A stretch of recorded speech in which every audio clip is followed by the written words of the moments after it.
ये 7 लेसन अगर आपने समझ लिए तो कोई नहीं रोक सकता आपको 2027 का प्रीलिम्स क्रैक करने से।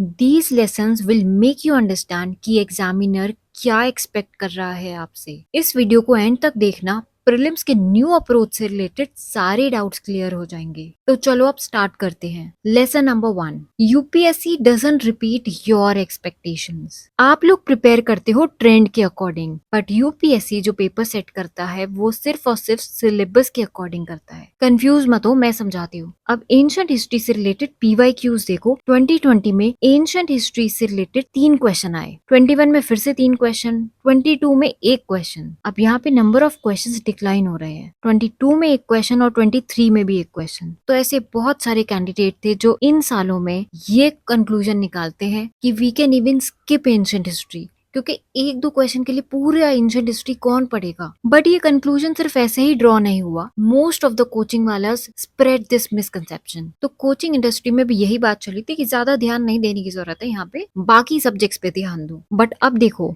24 में फिर से 3 क्वेश्चंस आए, 25 में क्वेश्चंस डबल हो गए, 3 के 6 हो गए। अब आप बताओ कि 26 में कितने क्वेश्चंस आए होंगे एंशिएंट हिस्ट्री के। एक्चुअली ये 6 के डबल होके 12 क्वेश्चंस आए। So you can never predict the exam pattern. तो आप ये कभी प्रेडिक्ट नहीं कर सकते कि कौन से सब्जेक्ट से कितने क्वेश्चंस आने वाले हैं। अगर 2027 में ये 12 से 24 भी हो जाए तो कोई शॉकर नहीं होगा। तो अपनी एक्सपेक्टेशंस को साइड में रखो और सिलेबस पे ध्यान दो। अगर कोई सब्जेक्ट मेंशन है तो उसको थॉरली प्रिपेयर करो। Don't skip the subject, cover the complete syllabus and avoid selective preparation. Now lesson number 2, prelims का पेपर देखकर एक बात तो नोटिस करी होगी कि करंट अफेयर्स अब सिर्फ मंथली मैगजीन से नहीं आ रहा। मतलब मंथली मैगजीन कोई सी भी कोचिंग से उठा लो, कोई भी मैगजीन इतने करंट अफेयर्स कवर ही नहीं कर पा रही। तो क्या मंथली मैगजीन अब रेलेवेंट नहीं है? देखो मंथली मैगजीन तो पढ़नी ही है, लेकिन उसके साथ आपको और भी गवर्नमेंट के ऑथेंटिक सोर्सेज फॉलो करने होंगे। और ये ऑथेंटिक सोर्सेज क्या हो सकते हैं? जैसे कि गवर्नमेंट की रिपोर्ट्स, गवर्नमेंट वेबसाइट्स, जो भी मेजर इवेंट्स होते हैं कंट्री में वो गवर्नमेंट उसे पब्लिश करती है प्रेस इंफॉर्मेशन ब्यूरो पे, और यहीं से इंफॉर्मेशन लेते हैं न्यूज़पेपर वाले। So these are the authentic sources for current affairs. इनको हम ब्लाइंडली फॉलो नहीं कर सकते क्योंकि यहाँ पे कवरेज बहुत ज्यादा है, इंफॉर्मेशन ओवरलोड है। तो इसको कवर करने के लिए मैं एक अलग से स्ट्रैटेजी, एक अलग से अप्रोच बताऊंगी, वो आप फॉलो कर सकते हो। अगर आप करंट अफेयर्स को कवर करने के लिए वही ट्रेडिशनल अप्रोच फॉलो करते रहे तो ट्रस्ट मी, आप इस रेस में सस्टेन नहीं कर पाओगे। और ये तो आपको पता ही है कि करंट अफेयर्स को स्टैटिस सब्जेक्ट से कनेक्ट करके पढ़ा जाता है। अपना फोकस इश्यूज पे रखो, इवेंट्स पे नहीं। मतलब कोई इवेंट हुआ, उससे रिलेटेड क्या इश्यूज हुए, उनके क्या सोल्यूशंस हैं, इस पे ध्यान दो। अब एक और बहुत इंपॉर्टेंट बात जो हमें इस लेसन में सीखने को मिलती है वो ये है कि करंट अफेयर्स को थीम्स के बेसिस पे प्रिपेयर करो, मंथ्स के बेसिस पे नहीं। Lesson number 3, luck exists, but preparation creates luck. I agree that luck matters, but I also agree कि अगर आपकी प्रिपरेशन अच्छी है तो आप वो लक अपने लिए क्रिएट कर सकते हो, या फिर ये कह सकते हो कि लक उतना मैटर नहीं करेगा अगर प्रिपरेशन सॉलिड है। The more prepared you are, the less luck matters.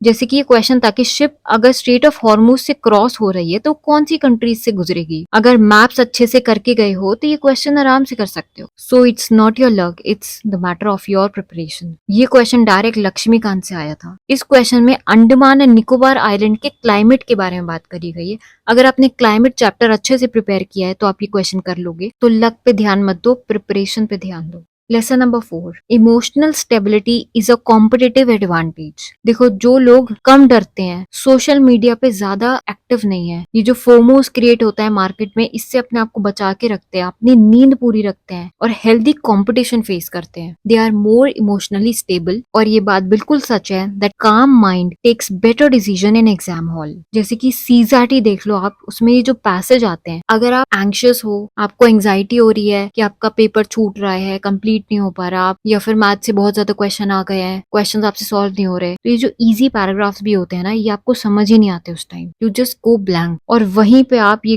Game loose कर देते हो। So make yourself emotionally stable.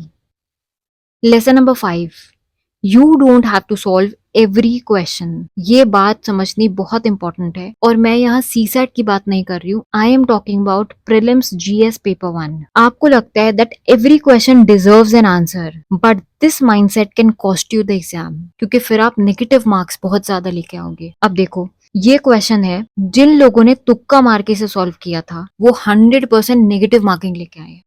एक ये वाला क्वेश्चन देखो, कुछ लोगों को ये क्वेश्चन आता होगा, कुछ को नहीं आता होगा, दैट्स ओके। बट अगर आपको नहीं आता ये क्वेश्चन, तुक्का मारने की जरूरत नहीं है, स्किप दिस क्वेश्चन। बहुत सारे क्वेश्चन सही करते हो, लेकिन आप इतने सारे नेगेटिव मार्क्स ले आते हो कि वो सही वाले भी रॉन्ग हो जाते हैं। सो अवॉइड एक्सट्रीमली वेग क्वेश्चंस जिनमें ऑब्सक्योर फैक्ट्स हो, क्योंकि ये क्वेश्चंस जो होते हैं ये आपके नॉलेज को टेस्ट नहीं करते, ये आपकी जजमेंट को टेस्ट करते हैं। कि जब आपको पता चलेगा कि आपको क्वेश्चन नहीं आता है and this is not solvable, then what decision will you take at that moment. Now lesson number 6, elimination skills decides the result. अब क्योंकि कोचिंग इंडस्ट्री में एलिमिनेशन स्किल्स के ऊपर इतना डिबेट हो चुका है, तो बहुत लोगों को अब ये लगता है कि शायद अब ये मैटर ही नहीं करती, this is just point of debate and discussion, that's it. But elimination skills अब भी उतनी ही मैटर करती है। Intelligent guessing is still relevant, you still need to compare statements, you still need to solve question by logical reasoning. जैसे कि एक question देखो, artificially fixed rupee sterling exchange rate prescribed by Hilton Young Commission was adopted by the British government for which of the following reasons। अब बहुत सारे students ये बोलेंगे कि हमने तो कभी पढ़ा ही नहीं स्पेक्ट्रम में अबाउट रूपी स्टर्लिंग एक्सचेंज रेट्स। बट ये क्वेश्चन आपकी लॉजिकल रीजनिंग को टेस्ट करने के लिए है, आपके इंटेलिजेंट गेसिंग वर्क को टेस्ट करने के लिए है। आपने हिल्टन यंग कमीशन के बारे में तो पढ़ा होगा, या फिर आपको ये तो पता होगा कि ब्रिटिश गवर्नमेंट की पॉलिसीज इंडिया के फेवर में थी या इंडिया के अगेंस्ट में थी। ये सारे पॉइंट्स इंडिया को सपोर्ट करते हैं except this point. Lesson number 7, it's not about how much you revise, it's about how you revise. आपके रिवीजन मेथड्स क्या है, आपकी टेक्निक्स क्या, आप कैसे रिवाइज करते हो, वो बहुत मैटर करती है। If you are reading the same note again and again, if you are highlighting the text, passively learning and watching the videos, getting familiar with the content, ये सब जो है ये पैसिव रिवीजन का पार्ट है। You need to switch on active revision methods. मैंने ancient history series में recall based learning की बात करी है। उस सीरीज में वीडियो अप्रोक्सीमेटली 10-15 मिनट्स या फिर कुछ 20 मिनट्स की भी है। वो वीडियो देख के और डायरेक्टली रिकॉल पेपर सॉल्व करके आपका वो पूरा सब्जेक्ट प्रिपेयर हो जाएगा। You don't need to revise the notes because these recall papers are based on active recall techniques. So you also need to change your revision techniques and revision methods. और आप अपने daily targets को track भी कर सकते हो on a Telegram channel, link description में है। If you want a video on better revision methods, comment section में बताओ।